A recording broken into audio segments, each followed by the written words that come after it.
আসসালামু আলাইকুম এভরিওয়ান। অন্ধমের ভালোবাসা গল্পের 16 নম্বর পার্ট। তো চলো বেশি কথা না কইয়া গল্প শুরু করা যাক। সর্বপ্রথম আপু আমার কাছে এসে গালে হাত দিয়ে বলল, আমি তোরে কতবার বলছিলাম কিন্তু আমার কথা শুনলি না। আজকে একটা মেয়ের জন্য আমি তাড়াতাড়ি আপুর মুখে হাত দিয়ে আস্তে করে বললাম, বোন তোর মুখটা একটু বন্ধ কর, এইসব কিছু তোর বলতে হবে না। আমি আপুকে ছেড়ে বাবার পাশে গিয়ে দাঁড়ালাম। বাবা একবার আমার দিকে তাকিয়ে দেখলো, আবার চোখ নিচু করে বলল, ছেলে এখন বড় হয়েছে, বাবা মায়ের কথা কি আর এখন মনে পড়বে? ভুল তো মানুষেরই হয়, তাই বলে কি?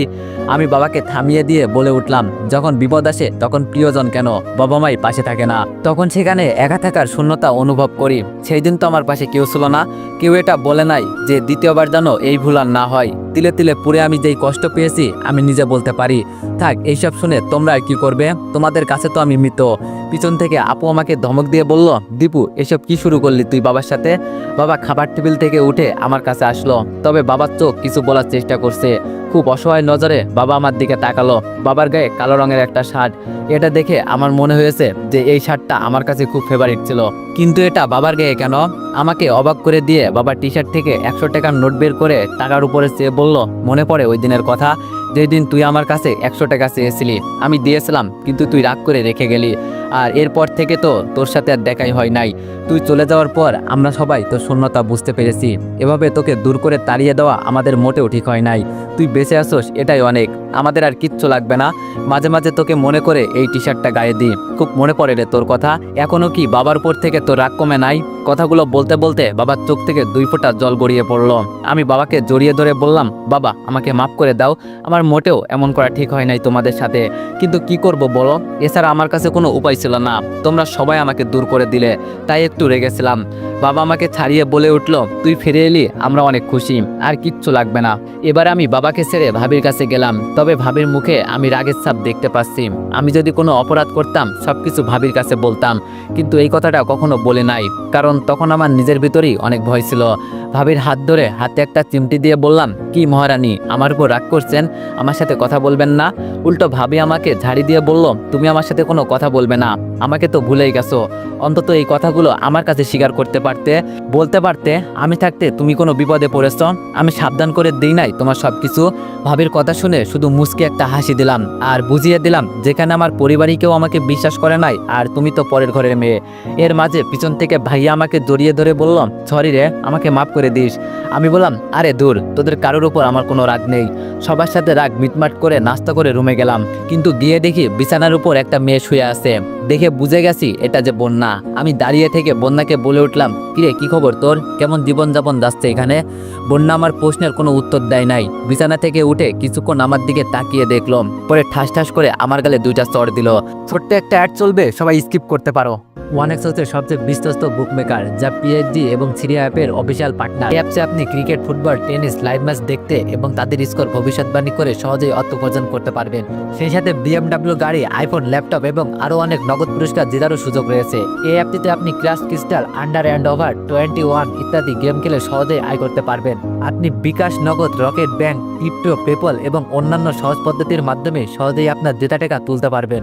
এখানে আপনি 24 ঘন্টায় 7 দিন গ্রাহক সহায়তা পাবেন। তাই এখনই পিন কমেন্টের লিঙ্ক ব্যবহার করে রেজিস্ট্রেশন করুন, অথবা গুগলে ওয়ানেক্স সার্চ লিখে রেজিস্ট্রেশন করুন। আর হ্যাঁ, রেজিস্ট্রেশনের সময় আমার প্রোমো কোড VODO7 ব্যবহার করে প্রথমবার ডিপোজিটে 20,000 টাকা পর্যন্ত পান। আমি গালে হাত দিয়ে দাঁড়িয়ে আছি। বন্যা বিছানার উপর পা তুলে বসে বসে আমার দিকে চোখ লাল করে তাকিয়ে আছে, মনে হচ্ছে যেন আমাকে খেয়ে ফেলবে। ভয়ে ভয়ে বলে উঠলাম, কিরে আমার সাথে কথা বলবি না? বন্যা চোখ রাঙিয়ে বলল, যা তোর রিয়ার কাছে, আমাদের কাছে কি? তোর কত বড় সাহস, একটা মেয়ের জন্য পাহাড়ের উপর থেকে লাফ দিলি? মনটা চাইছে তোরে তো জুতা খুলে মারি। বন্যার কথা শুনে আমি কোনো কথা বললাম না, বিছানার উপর চুপ করে বসলাম। টেবিলের উপর থেকে একটা বই নিয়ে পাতা উল্টিয়ে দেখতে লাগলাম। অনেকদিন হলো এইসব বইয়ের সাথে কোনো সম্পর্ক নেই। বন্যা আবার বলে উঠল, কিরে আমার কথার উত্তর দিবি না? আমি বই বন্ধ করে বললাম, একটা কথা কি জানিস, ভালোবাসার জন্য মানুষ সবকিছু করতে পারে। কখনো তো কারো প্রেমে পড়িস নাই, তাই এইসব খবর তুই জানবি না। ওর জন্য পাহাড় থেকে কেন, আগুনের মাঝেও আমি লাফ দিতে কোনো দ্বিধাবোধ করবো না। বন্যা আমার কথা শুনে জোরে একটা নিঃশ্বাস নিল, মুখের ভিতরে একটা হাত ঢুকিয়ে নখ কামড়াতে লাগলো, আর আস্তে করে বলে উঠল, গাধাকে যদি বলি ভালোবাসা কি, গাধা তো উত্তর দিবেই, ভালোবাসা একটু দেন, আমি এটা খেয়ে দেখি, এটা তিতা না মিঠা, তাই আমি তোকে বুঝালেও বুঝবি না, যা মন চাই তাই কর ভাই। আর শোন, বাবা তোর সাথে কথা বলবে বলছিল। আমি বললাম, দে বলি। এর মাঝে আপু এসে বলল, বন্যা চলো, আমাদের তো দেরি হয়ে যাচ্ছে। আমি আপুর দিকে তাকিয়ে বললাম, কিরে তোরা আবার কোথাও যাবি নাকি? আপু আমার দিকে নজর দিয়ে বলল, এই তো একটু সবাই মিলে শপিং করতে যাব, তুই কিছুক্ষণ একটু একা একা বাসায় থাক। এর মাঝে বন্যা বলে উঠলো, কিন্তু আপু বন্যাকে থামিয়ে বলল, আরে এত কথা বলছো কেন, তাড়াতাড়ি চলো তো, এমনি দেরি হয়ে যাচ্ছে। আমি খুব ভালো করেই বুঝে গেছি আপু যে আমার সাথে মিথ্যা কথা বলছে, কিছু একটা তো রহস্য আছে এর মাঝে। কিন্তু হঠাৎ করে সবাই কোথায় যাবে? একটু পর আম্মু এসে বলে গেল, একা একা কিছুক্ষণ বাসায় থাকো, আমরা যাবো আর আসবো। কি আর করব, আমি থাকতে তো হবেই, কিন্তু বড় কথা হচ্ছে ওরা সবাই কোথায় যাচ্ছে আমি তো এটাই বুঝতে পারছি না। দূর, যেখানে ইচ্ছা সেখানে যাক, আমি এত চিন্তা করছি কেন? অনেকক্ষণ হয়ে গেল রুমে একা একা বসে আছি, আর ভালো লাগছে না, তাই ভাবলাম বাজার থেকে একটু ঘুরে আসি। বাসা থেকে বেরিয়ে বাজারে গেলাম, বাজারে গিয়ে কিছুক্ষণ হাঁটাহাঁটি করলাম এদিক সেদিক। হঠাৎ করে পেছন থেকে কে জানি বলে উঠলো, এই ছেলেকে তো কেমন জানি চেনা চেনা লাগছে আমার। আমি ভাবলাম কে না কে আমাকে বলছে কি জানি, তাই আর সেই দিকে তাকিয়ে দেখলাম না। একটা তরমুজ হাতে নিয়ে বললাম, মামা এটার দাম কত? আমার কথা শুনে মামা বলে উঠলো, দাম পরে, আগে কেটে দেখাই এর ভিতরে লাল আছে কিনা, যদি সাদা হয় পরে তো আমাকেই বকা দিবেন। ধপ করে আমার সামনে রাসেল ভাই এসে বলল, আমার অনুমানই তো তাহলে ঠিক ছিল, তার মানে তুমি এখানে ঘুরে বেড়াচ্ছ? মনে মনে বললাম, দুলাভাই এখানে কোথা থেকে এলো, আজকে কি ধরা খেয়ে গেলাম? কিন্তু আমার জানা মতে আমার পরিচয় কেউই দিবে না। তরমুজ রেখে দুলাভাইয়ের দিকে তাকালাম, মুখটা হালকা একটু কালো করে বললাম, আরে ভাইয়া আপনি হঠাৎ এখানে কি করেন?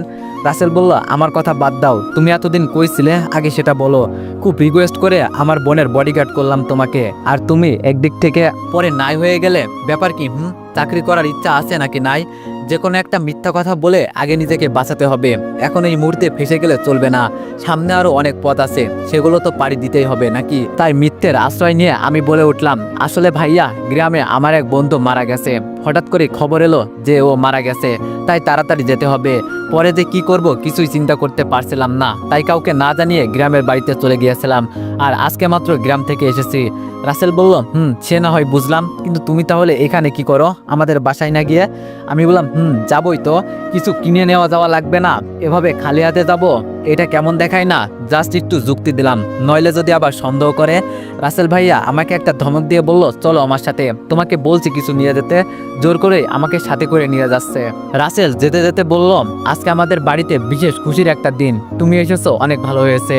রাসেল ভাইয়ার কথা শুনে আমার মনের ভিতরে কেমন জানি একটা ভয় ঢুকে গেল। আচ্ছা আগে তো গিয়ে দেখি ওদের বাসায় কি চলছে। রাসেল ভাইয়ের পিছু পিছু ওদের বাসায় ঢুকলাম, ভিতরে গিয়ে আমি তো পুরাই অবাক হয়ে গেছি। আমার সম্পূর্ণ পরিবার এখানে আছে, আর অচেনা কয়েকজন মুরব্বী এখানে আছে যাদের আমি চিনি না। মাঝের একটা সোফায় সাইমন পায়ের উপর পা তুলে বসে আছে। আমার তো এসব দেখে মাথা খারাপ হয়ে গেল। শেষ পর্যন্ত আমার পরিবার সবাই আমার সাথে মিথ্যা কথা বললো, এমনকি বন্যাও আমাকে মিথ্যা কথা বললো। মনটাই খারাপ হয়ে গেল এইসব দেখে। তাছাড়া ওরা আমার সাথেই বা মিথ্যা কেন বললো? আমি চুপটি করে এক কোনায় গিয়ে দাঁড়ালাম। বাবা মা আর আপু আমার দিকে একবার তাকিয়ে দেখলো, তবে ওরা চোখের ইশারা করে আমাকে কি যেন বোঝাতে চেয়েছিল, কিন্তু রাগে আমি ওদের উপর থেকে চোখ তুলে নিয়েছি। আমার সাথে মিথ্যা কথা বলে বন্যা তো উঠে আমার কাছে চলে আসতে চাইছে, যেই আমি চোখ গরম করে তাকালাম চুপচাপ বসে পড়লো। হঠাৎ করে সাইমনের পাশে এক মুরব্বী আমাকে দেখে বলে উঠলো, এই ছেলে কে? একে তো চিনলাম না, আগে কখনো এখানে তো দেখি নাই মনে হচ্ছে। এটা বলতেই সবার নজর আমার দিকে পড়লো, মনে হচ্ছে জানো এখানে আমি বড় একটা অপরাধী। রাসেল ভাইয়া আমার কাছে এসে কাঁধে হাত দিল, ওদের দিকে একবার তাকিয়ে বলল, ও আমার ছোট বোনের বডিগার্ড হয়। ভাবলাম রিয়ার বিয়ের কথা যেহেতু চলছে, সবাই এখানে আছে, ও না থাকলে কেমন দেখায় না? সবারই তো একটা মত অমতের বিষয় আছে না? রিয়ার বিয়ের কথা শুনে আমার বুকের মাঝে কেমন কেমন জানি একটা ব্যথার অনুভূতি হচ্ছে। এতটা পরিমাণে খারাপ লাগছে যা আমার বলার বাইরে। যাকে এতটা পরিমাণে ভালোবাসি আজকে তারই বিয়ের কথা চলবে, তাও আবার আমার সামনে। চোখ থেকে পানি পড়বে পড়বে অবস্থা। এমন সময় আবার সাইমনের সাথে বসে থাকা মুরব্বী পান চিবোতে চিবোতে বলল, কই মেয়েকে নিয়ে আসুন, একটু দেখে চলে যাই। এই কথা শুনে সাইমন পায়ের উপর পা তুলে একটু লজ্জা পাওয়ার ভান করলো। সাইমন চোখ তুলে আমার দিকে তাকিয়ে ছোট্ট একটা হাসি দিল। মনে মনে বললাম, সময় এখন আমার খারাপ যাচ্ছে, নিজের কাছের মানুষ বুঝলো না আমি কে, একদিন ঠিকই বুঝবে, কিন্তু তখন হয়তো আমি ওদের থেকে অনেক দূরে চলে যাব, নয়তো রিয়া। আপু এক পা করে আমার দিকে এগিয়ে এলো। আমি মন খারাপ করে থাকতে দেখে আপু মুখটা কালো করে ফেললো। ছোট করে এর মাঝে একটা হাসি দিয়ে আস্তে করে বলে উঠলো, তুই এখানে কেন এলি ভাই? রাগে দুঃখে এখন আমার শরীরের ভিতরটা জ্বলে যাচ্ছে, এখন আর তেমন নিজের ভিতরে থাকা রাগকে কন্ট্রোল করতে পারছি না, কান্নাও চলে আসবে এমন অবস্থা। তাই যতটুকু সম্ভব নিজের ভিতরে থাকা অনুভূতিটাকে কন্ট্রোল করলাম। আপুর দিকে ভদ্র চোখে তাকিয়ে আস্তে করে বললাম, আমার সামনে থেকে চলে যা। এখন আমার পুরো শরীর আগুনের মতো জ্বলছে, তাই বলছি আমি কিছু করার আগে আমার সামনে থেকে চলে যা। আপু আমার কথা শুনে ভয় পেয়ে চুপচাপ আমার সামনে থেকে চলে গেল, কারণ আপু জানে আমার রাগ উঠলে আমি নিজেকে কন্ট্রোল করতে পারি না। আপু আমার সামনে থেকে যেতেই সিঁড়ির উপর আমার চোখ পড়ল। সিঁড়ি দিয়ে লাল শাড়ি পরা একটা মেয়েকে নিয়ে আসছে পাখি, আর ওর সাথে একটা মেয়ে। আমার ভিতরে কেমন জানি একটা মুসর দিয়ে উঠল। কি যে একটা খারাপ লাগা অনুভূতি সৃষ্টি হচ্ছে আমার ভিতরে, তা বলে বোঝাতে পারবো না আপনাদের। রিয়াকে একটা চেয়ারে এনে বসানো হলো। আমি এক দৃষ্টিতে ওর দিকে তাকিয়ে আছি। আমার চোখের পলকই যেন পড়ছে না। কত আশা ছিল রিয়া আমার বউ হবে, কিন্তু নিমিষেই যেন সবকিছু তছনছ হয়ে গেল। আমার সব আশা ভরসা হারিয়ে গেল। ভাবি নাই দিন শেষে রিয়া আমাকে এভাবে একা করে দিবে। একটা মহিলা হাসি দিয়ে সোফার উপর থেকে উঠল। হয়তো এটাই সাইমনের আম্মু।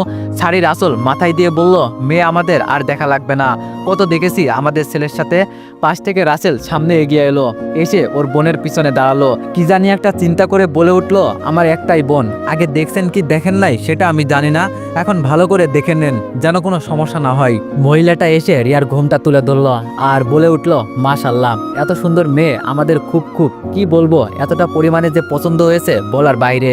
এই বলে রিয়ার হাতে কিছু টাকা দিয়ে আবার আগের জায়গায় গিয়ে বসে সাইমনের উদ্দেশ্যে বলল, আমার বাবার পছন্দ আছে বলতে হবে, এইরকম একটা লক্ষ্মী মেয়ে আমাদের ঘরের বউ হবে, এটা তো আমাদের সৌভাগ্য।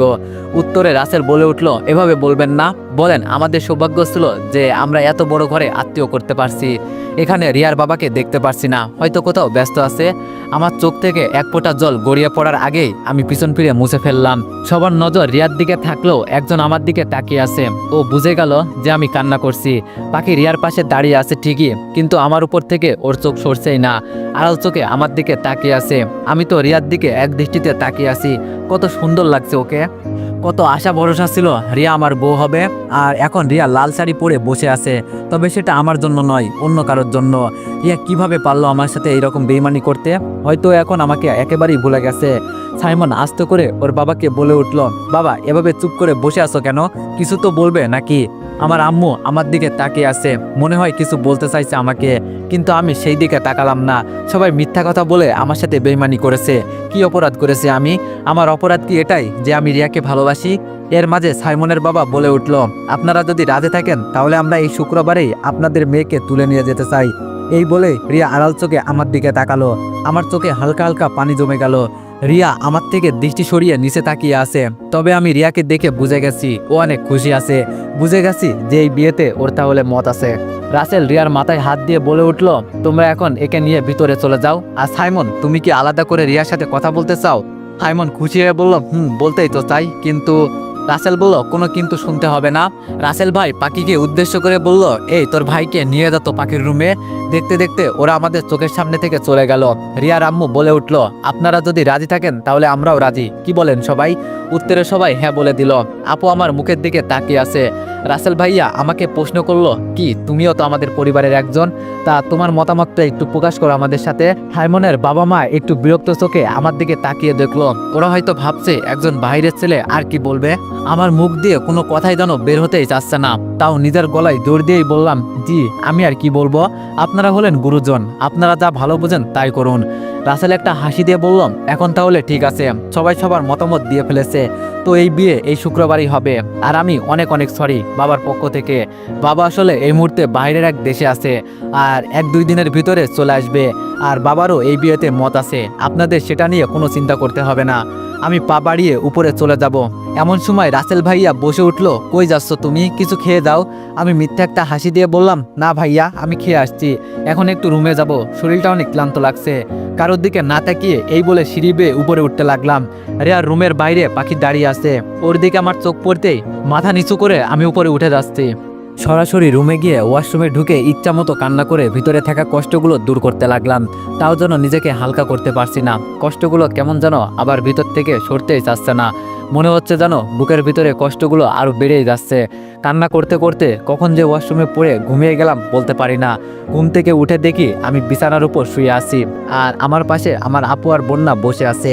আমার চোখ খুলতে দেখেই আপু প্রশ্ন করলো, নিজেকে এভাবে কষ্ট দিয়ে তোর লাভ কী রে? পৃথিবীতে কি মেয়ে কম আছে বল? কোন দিক দিয়ে তোর কমতি আছে যে মেয়েরা তোকে পছন্দ করবে না? এই এক মেয়ের পিছনে কেন পড়ে থাকা লাগবে? আজকে যদি তোর কিছু হয়ে যেত। এবার আপু কান্না করে দিয়ে বলল, আজকে যদি আমি এখানে না আসতাম তুই তো তাহলে ওয়াশরুমে পড়ে মারা যেতি। ভাগ্য ভালো ছিল যে দরজা খোলা ছিল। কেন এমন করলি বল? আমাদের কষ্ট দিয়ে তোর লাভ আছে? তুই কি চাস বাবা মা তোর জন্য কষ্ট পাক? আপুর কথা শুনে চোখ থেকে টপ টপ করে পানি পড়তে লাগলো। কোনো মতে রিয়াকে যে ভুলতে পারছি না। চোখ থেকে পানি পড়ছে আর বলছি, আমার সাথেই কেন এমন হয় আপু? আমার কি কোনো ভুল ছিল রিয়াকে ভালোবেসে? ভালোবাসা কি সত্যি কোনো অপরাধ ছিল? এতটা পরিমাণে রিয়াকে ভালোবাসি রে আপু, ভুলতে পারছি না। কি করব বল? নিজেকে কোনো মতেই মানাতে পারছি না যে আমি আর সহ্য করতে পারছি না রে আপু। আমার সব কিছু শেষ হয়ে গেছে। আপু আমার মাথায় হাত দিয়ে বুঝিয়ে বলল, কান্না করিস না ভাই, যা হয়েছে তুই সব ভুলে যা, তাহলে দেখবি সব ঠিক হয়ে গেছে। দুই হাত দিয়ে চোখের পানি মুছে বললাম, কেন আমাকে মিথ্যা আশ্বাস দিস আপু? তোরা জানিস রিয়ার বিয়ে হয়ে যাবে, এরপরও কেন আমাকে এই কথা বলছিস? আচ্ছা তোরা চাস আমি যেন মন খারাপ করে না থাকি, তাই তো? আচ্ছা যা, মন খারাপ করে আর থাকবো না। আপু আমার একটা হাত ওর মাথার উপর দিয়ে বলল, আমাকে শুয়ে কসম করে বল ওর জন্য নিজেকে আর কষ্ট দিবি না। কিছুক্ষণ চুপ থেকে আপুকে জড়িয়ে ধরে বললাম, এভাবে বলিস না, আমি পারবো না রিয়াকে ছাড়া বাঁচতে। অনেক ভালোবাসি আমি ওকে আপু, তোরা কেন বুঝতে চাস না আমার ভিতরে শুধু রিয়ার বসবাস? আমি ওকে কিভাবে কি করে এত সহজে ভুলে যাই বল? এত বছর পর তো আমি ওর জন্যই এখানে ফিরে আসছি, ওর জন্যই আমি প্রতিবার মরি, ওর জন্যই আমি প্রতিটা সময় বাঁচি। তুই কিভাবে বলিস ওকে আমি ভুলে যেতে পারবো না আপু? ওকে আমি ভুলে যেতে রে? আপু আমাকে ছেড়ে দিয়ে চোখ গরম করে বলল, তাহলে ওর জন্য তুই মর, ওর বিয়ে হয়ে যাবে তোর সামনে, এটাই তো তুই চাস তাই না? বন্যাকে উদ্দেশ্য করে বলল, তুমি এখানে দাঁড়িয়ে আছো কেন? ওকে কিছু বলবে না? বন্যা আমার দিকে তাকিয়ে বলল, কি বলবো ওকে আমি আপু? আমারও এখন নিজের কাছে খারাপ লাগছে। তুমি জানো আপু, আমি ইচ্ছা করলে রিয়াকে এখান থেকে তুলে নিয়ে যেতে পারি, কিন্তু তোমার ভাই বলে না, ওর যা ইচ্ছা তাই করুক। কিন্তু এখন কেন বলে আমি রিয়াকে ছাড়া বাঁচবো না? এটা জিজ্ঞেস করো ওকে। আমি হাসি দিয়ে বললাম, তোরা এখন এখান থেকে চলে যা, আমাকে একটু একা থাকতে দে। আমার কষ্ট আর তোরা কি বুঝবি? বুকের ভেতরটা যদি কেটে দেখাতে পারতাম তাহলে হয়তো ঠিকই বুঝতি। তবে হ্যাঁ, যাকে ভালোবাসি তাকে কেনই বা জোর করব? হয়তো সে আরেকজনকে বিয়ে করবে, করুক না সে, যদি দূর থেকে সুখী হতে পারে। আমি না হয় ওর সুখ দেখে একটু হলেও সুখে থাকবো। আপু আমার কাছে বসে আমার চোখের দিকে তাকিয়ে বলল, ভাই বোঝার চেষ্টা কর তুই। আম্মু এখানে এসে কিছুক্ষণ তোর এই অবস্থা দেখে কান্না করে গেছে, পরে কেউ সন্দেহ করার আগে আমি এখান থেকে পাঠিয়ে দিয়েছি। এখন যদি তুই এভাবে নিজেকে কষ্ট দিস তাহলে আমাদের কেমন লাগবে বল? যদি তোর কপালে রিয়া থাকে অবশ্যই আসবে, এখনও তো ওর বিয়ে হয় নাই। আমি যতটুকু সম্ভব চেষ্টা করব, তুই এসব চিন্তা করিস না। আমি বললাম, আপু আমি বুঝেছি তুই কি বলতে চাস, এখন একটু আমাকে একা থাকতে দে, আমার ভালো লাগছে না আর এইসব। আপু আমার কপালে হাত দিয়ে বলল, ঘুমিয়ে পড়, তাহলে একটু হলেও শরীর হালকা লাগবে। আর এত চিন্তা করিস না, আমি থাকতে তুই এভাবে কষ্ট পাবি, এটা তো হতে পারে না। আপু কিছুক্ষণ পর আমার পাশ থেকে চলে গেল। এখন শুধু বন্যা দাঁড়িয়ে আছে। আমি ওর দিকে তাকিয়ে বললাম, কিরে তুই যাস না কেন? নাকি তুইও আমাকে জ্ঞান দিয়ে যাবি কিছুক্ষণ? বন্যা আমার পাশে বসে আমার দিকে তাকিয়ে বলল, খুব কষ্ট হচ্ছে না তোর? আমি একটা মুচকি হাসি দিয়ে বললাম, এই তো অল্প একটুখানি কষ্ট হচ্ছে, তবে আস্তে আস্তে নিজেকে কন্ট্রোল করে নিব, তুই এখন যা। বন্যা দাঁড়িয়ে বলল, নিজের খেয়াল রাখিস, আর কাল পরশু বাবা মা আসতে পারে। আমি লাফ দিয়ে বিছানা থেকে উঠে বললাম, তুই আঙ্কেল আর আন্টিকে বলতে গেলি কেন? বন্যা বলল, চুপ কর বেয়াদব, তুই এভাবে আমার চোখের সামনে কষ্ট পেয়ে পেয়ে শেষ হয়ে যাবি, আর আমি কিনা সেটা দাঁড়িয়ে দাঁড়িয়ে দেখবো? তোর মনে হয় সবকিছু তছনছ করে ফেলবো? রিয়া কিভাবে সাইমনকে বিয়ে করে আমিও দেখতে চাই। ও শুধু তোর বউ হবে, আর অন্য কারো হবে সেটা তো জীবনেও আমি বেঁচে থাকতে হতে দিতে পারি না। এই বলে রিয়া রেগে চোখ গরম করে চলে গেল। আমি এটা জানি বন্যা অনেক ভালো একটা মেয়ে, আর ওকে আমি নিজের বোনের মতোই দেখি। আমি জানি ও আমাকে কখনো কষ্টে দেখতে চায় না, তবে আমি এসব কিছুই হতে দিব না। ওই কথাই আছে না, জোর করে আদায় করা যায় না কেন, ভালোবাসা আদায় করা যায় না। আমারও এখন উচিত রিয়ার পথ থেকে সরে দাঁড়ানো। হয়তো আমার এখন সেটাই করতে হবে। যদি কপালে থাকে তাহলে আপনা আপনি আসবে। যদি আমার জন্য রিয়ার মনের ভিতরে একটু হলেও ভালোবাসা থাকে তাহলে হয়তো আমার স্মরণ করবে। তবে আমি ওকে কখনোই জোর করব না। ওর ইচ্ছা মতো যদি ও বিয়ে করে আমি কখনোই ওকে বাধা দিব না। আমি জানি আঙ্কেল আর আন্টি এসে একটা ঝামেলা তৈরি করে দিবে যদি আমার এই অবস্থা দেখতে পারে, কিন্তু আমি সেটা কখনোই হতে দিব না। একটা সিগারেট ধরিয়ে জোরে জোরে টানতে লাগলাম। মাথাটা একটু হালকা করতে চেষ্টা করছি, কিন্তু কিছুতেই পারছি না। কেমন জানি মাথাটা ধরে গেছে মনে হচ্ছে। প্রতিটা ধোয়ার সাথে কষ্টগুলো দূর করে দিই, কিন্তু আজকে কোনোভাবেই পারছি না। আজকে মনে হচ্ছে জানো সুখগুলো ধোয়ার সাথে দূর হয়ে যাচ্ছে আর কষ্টগুলো আমাকে চেপে ধরছে। এখন রাত বাজে প্রায় 12টার মতো। এখন রাত বাজে প্রায় 12টার মতো। হাতে এক প্যাকেট সিগারেট নিয়ে ছাদের রেলিং ধরে উপরে বসে আছি। এখান থেকে নিচে তাকালে যে কেউ ভয়ে পড়ে যাবে, কিন্তু আমার ভিতরে এখন তেমন কোনো ভয় কাজ করছে না। মন বলছে এখান থেকে যত তাড়াতাড়ি মরতে পারি আমার জন্যই ভালো। কার জন্য এখন আর বেঁচে থাকবো? যাকে ভালোবাসি সে যদি অন্য কারো পাশে থাকে সেটা দেখে কি কখনো সহ্য করতে পারবো? এর চেয়ে মরে যাওয়াই অনেক ভালো। একটার পর একটা সিগারেট শেষ করে ফেলছি। জীবনে কত কষ্টই আসুক না কেন, এই সিগারেট সাথে থাকলে একটু হলেও নিজেকে হালকা লাগে। আশেপাশে সবকিছু একদম নীরব, চারিদিকে কোনো কথা নাই, সবকিছু একদম নিরিবিলি। মাঝে মাঝে কয়েকটা পাখির কিচিরমিচির আওয়াজ আসছে। আকাশে চাঁদের আলোয় তারাগুলো মিটমিট করে জ্বলছে। আজকে আমার ভিতরে যেন একটা নীরব পরিবেশ তৈরি হয়েছে। কে ওখানে? আচমকা পিছন থেকে এই আওয়াজ ভেসে আসলো। আমি পিছনে তাকিয়ে দেখি একটা মেয়ে দাঁড়িয়ে আছে, তবে কেমন জানি খুব চেনা চেনা লাগছে। চাঁদের আলোয় ওর মুখটা একদম জলজল করে জ্বলছে। একবার দেখেই বুঝে গেছি এটা যে রিয়া। একমাত্র ওকে এই চাঁদের আলোয় খুব সুন্দর মানায়। আমি এবার সামনে তাকিয়ে সিগারেট মুখে নিয়ে চুপ করে বসে আছি। আবার পিছন থেকে আওয়াজ আসলো। আমি জানতে চেয়েছি এখানে এত রাতে কে এখানে, আর কি বা করতে এসেছে এখানে। উপরের আকাশ দেখতে দেখতে বললাম, এখানে কে আছে না আছে সেটা কি আপনার জানা খুব বেশি জরুরি? আমার কথা শুনে মনে হয় রিয়ার মন থেকে ভয় দূর হয়ে গেল।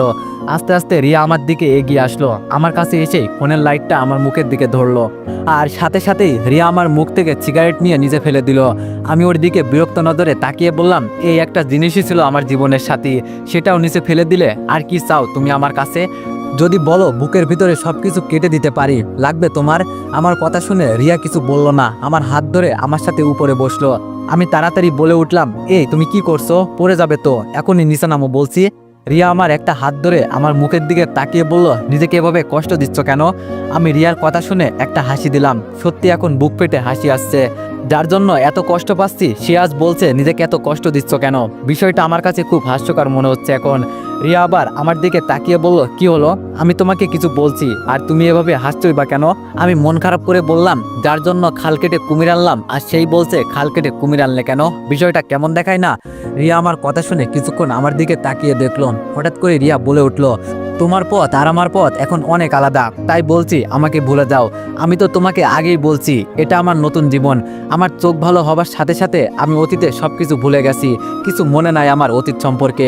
আমি বললাম, কাউকে মন থেকে ভালোবাসা কি অপরাধ? রিয়া বলল, হ্যাঁ হ্যাঁ অপরাধ। আমি বলছি না এখন তোমার পথ আর আমার পথ আলাদা হয়ে গেছে? আমার কাছে দীপু মৃত, এখন আমি অন্য কারোর হবু বউ। মন খারাপ করে বললাম, দোয়া করি তোমরা সুখী হও, তবে আমি তোমার কাছে কখনো ভালোবাসার অধিকার নিয়ে আসবো না, বা তোমাকে আমি কখনো জোর করব না। তবে শুধু এটুকু বলতে পারি, রিয়া অনেক অনেক ভালোবাসি তোমাকে, এতটা পরিমাণে ভালোবাসি তোমাকে বলে বোঝাতে পারবো না। তবে আমি এটা জানি তোমাকে আমি পাবো না, এরপরও তোমাকে আমি অনেক ভালোবাসি, আর আজীবন বেঁচেই যাব হয়তো দূর থেকে। রিয়া বলল, আমার হাত ছাড়ো। এইসব বলতে বলতে কখন যে রিয়ার হাত ধরে ফেলেছি বলতেও পারি না। রিয়ার কথায় ওর হাতটা ছেড়ে দিয়ে চুপচাপ বসে আছি। এভাবে অনেকক্ষণ চলে গেল। আচমকা রিয়া আমার একটা হাত ধরে বলল, একটা কথা বলবো তোমায়। আমি ওর চোখের দিকে তাকিয়ে বললাম, তুমি কিছু বলবে আর তার অনুমতি নিতে হবে আমার কাছ থেকে? এটা কখনোই হয় না, তোমার ইচ্ছা হলে বলবে, না হলে বলবে না। রিয়া মিষ্টি একটা হাসি দিয়ে বলল, আমি মেয়েটা খুব খারাপ তাই না? রিয়ার কথা শুনে আমি ওর দিকে তাকিয়ে বললাম, কি বলছো এইসব তুমি? রিয়া বলল, না সত্যি আমি অনেক খারাপ। তুমি আগে কেন আমার জীবন থেকে চলে গেলে? সবকিছু এখন শেষ হয়ে গেছে। আমার মনে তোমার জন্য ভালোবাসা আছে, কিন্তু সেটা কখনোই প্রকাশ হবে না, ভিতরেই চেপে পড়ে থাকবে। আমার চোখ ভালো হওয়ার পর থেকে আমি জীবনের পথ চলার প্রতিটা সময় সাইমনকে পাশে পেয়েছি, তাই ওকে আমি ঠকাতে পারবো না। আমাকে মাফ করে দাও। আমি কান্না মিশ্রিত একটা হাসি দিয়ে বললাম, আরে পাগলি, মাফ চাওয়ার কি আছে? আমি বলছি না আমি তোমাকে কখনো জোর করব না, তবে তুমি সুখে থাকো এটাই আমি দোয়া করি। রিয়া আমার চোখে ওর চোখ রেখে বলল, খুব ভালোবাসো না আমায়? আমি বললাম, ভালোবাসো না? এত কিছু করার পরও তুমি বলছো খুব ভালোবাসো না আমার? খুব আফসোস হয় আমার জানো, তুমি আমার ভালোবাসা বুঝলে না। রিয়া বলল, সরি, আমি এভাবে বলতে চাইনি। আমি বললাম, আরে সমস্যা নেই, এখন খারাপ সময় যাচ্ছে আমার, বলবেই তো। রিয়া একটা হাসি দিয়ে বলল, তাহলে আজ থেকে আমরা ফ্রেন্ড? আমি ওর দিকে তাকিয়ে বললাম, যেটা তোমার ইচ্ছা। রিয়া বলল, তোমাকে একটা কথা বলি দীপু, আমার থেকেও বেটার একটা মেয়ের সাথে তোমার বিয়ে দিব, দেখে নিও। আমি বললাম, আমার জীবনে কাউকে লাগবে না, এখন আমি একা বাঁচা শিখে গেছি, তাই এখন আর আমার জীবনে কাউকে চাই না। রিয়া বলল, চুপ করো, আমি মনে মনে একটা সিদ্ধান্ত নিয়েছি, তুমি মানবে আমি বলবো বন্ধু হিসাবে কথাটা। মনে মনে চিন্তা করছি আমাকে কাঁদিয়ে আবার আমার জন্য সিদ্ধান্ত নেওয়া হচ্ছে। রিয়া আমাকে গুতা দিয়ে বলল, আমি কি বললাম? আমি বললাম বলো কি বলবে। রিয়া বলল, আমি চাই তুমি পাখিকে বিয়ে করো, ও অনেক ভালো একটা মেয়ে আর অনেকটাই পছন্দ করে বলতে পারো তোমাকে। আমি রিয়ার দিকে এক দৃষ্টিতে তাকিয়ে বললাম, আমার কাছে সবচেয়ে সেরা মেয়ে ছিলে তুমি, আর এখনো আসো। আমি এই মনে তোমাকে ছাড়া অন্য কাউকে জায়গা দিতে পারবো না। হয়তো তোমাকে পাবো না, সেটা অন্য হিসাব, কিন্তু আমার সামনে তুমি অন্য কোনো মেয়ের কথা বলবে তা একদম না। রিয়া মন খারাপ করে আমার দিকে তাকিয়ে আছে, কি বলবে হয়তো ভেবে পাচ্ছে না, শুধু আমার মুখের ওপর তাকিয়ে আছে। রিয়াকে কিছু বলতে না দেখে আমি বলে উঠলাম, সাইমনকে খুব ভালোবাসো না? রিয়া আমার উপর থেকে নজর সরিয়ে বলল, এই প্রশ্নের উত্তরটা জানা কি খুব বেশি জরুরি? আমি বললাম, না, তোমার ইচ্ছা, যদি বলতে চাও বলবে, নইলে বেশি জোর করবো না তোমায়। আচ্ছা, এত রাতে এখানে এলে কেন তুমি? রিয়া বলল, আমার মন বলছিল তুমি এখানে আসো। কে জানি বারবার আমার কানের কাছে এসে বলছিল তুমি এখন এই ছাদে একা একা দাঁড়িয়ে আসো, তাই দেখতে এলাম, আর এসে দেখি সত্যি সত্যি তুমি এখানে। আমি বললাম, এটাকেই বলে হয়তো ভালোবাসার টান। হঠাৎ রিয়া বলে উঠলো, একটা কথা বলবো, রাখবে তুমি? আমি বললাম, রাখবো না কেন, অবশ্যই রাখবো। রিয়া বলল, তুমি এখন এখান থেকে চলে যাবে। আমি জানি তুমি এখানে থাকলে আমার এই বিয়ে কখনোই হবে না। আমি বললাম, কেন, ভয় হয় নাকি আমাকে? চিন্তা করো না, যদি জোর করে নিয়ে যেতাম তাহলে সেই কবেই তোমাকে তুলে নিয়ে যেতাম, কেউ বলতেও পারতো না। এখন নিজেকে সামলে নিয়েছি, হয়তো একটু মনের ভিতর কষ্ট হবে, তবে সেটাকে সামলে নিব। রিয়া আমার বুকের মাঝে হাত দিয়ে বলল, তোমার ভিতরে কেমন জানি কাঁপাকাঁপির একটা শব্দ হচ্ছে। রিয়ার হাত ছড়িয়ে বললাম, তোমার সাথে এইসব কথাগুলো বলছি, খুব কষ্ট হচ্ছে আমার। যাকে বউ করার স্বপ্ন দেখেছি, আর কয়েকদিন পর সে অন্য কারো হবে, এর থেকে খারাপ আর কি লাগতে পারে? রিয়া আমার হাত ধরে নিচে নামিয়ে নিল, আমার মুখটা ওর কাছে টেনে নিয়ে ওর ঠোঁট আমার ঠোঁটে লাগিয়ে একটা লিপ কিস করলো। অনেকক্ষণ পর রিয়া আমাকে ছেড়ে আমার কাছ থেকে দূরে গিয়ে বলল, আজকের পর থেকে তোমাকে জানো এই বাসার ভিতরে দেখি না। তুমি মনে করেছো তুমি শুধু একাই আমাকে ভালোবাসো, আমি তোমাকে ভালোবাসি না? হ্যাঁ, তবে আজকে একটা কথা শোনো, আমি তোমাকে মন থেকে অনেক ভালোবাসি, কিন্তু তুমি আমার কাছে মৃত। আমাকে ভুলে যাও, এটাই তোমার জন্য বেটার হবে, আর আমাকে পাবার আশা কখনোই করবে না। তো এভরিওয়ান, নেক্সট পার্টের জন্য অপেক্ষা করো, আর সবাই একটু বেশি বেশি কমেন্ট আর লাইক করে দিও। ধন্যবাদ।